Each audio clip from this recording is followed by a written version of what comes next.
Sabe, amor? Amor. Eu queria te dizer uma coisa que, era segredo, eu nunca te falei antes, mas hoje quero te dizer, quero te falar. Pode me dizer, amor. Sabe, amor?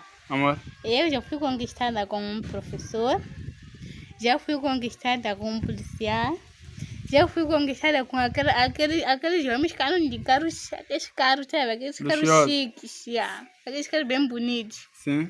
Já fui conquistado com motorista, cobrador, aqueles homens que trabalham no escritório também, deve. Ah.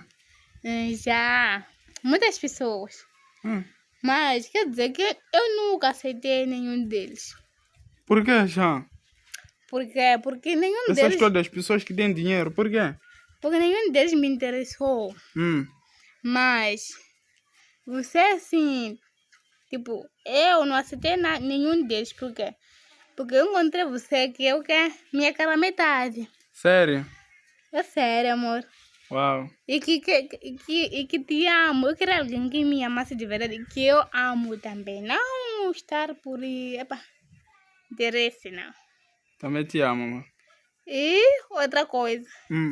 Eu quero agradecer, amor. Sim? Agradecer a Deus por me dar um marido como você, que cuida de mim quando estou doente. Hoje estive quase para morrer. Mas você cuidou de mim, fez de tudo, depois estar agora melhor. E muito obrigada.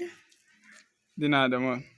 E amor, Amor. continua a me valorizar, sabe? Eu não gostaria de ver você a me perder. Sério? Eu também, amor, não gostaria de ver você a me perder, porque eu amo você. Te conquistei por te querer. Então, Existiu tantas mulheres que queriam destruir a minha vida, mas me afastei. Por quê? Porque tinha você. Eu te amo. também te amo.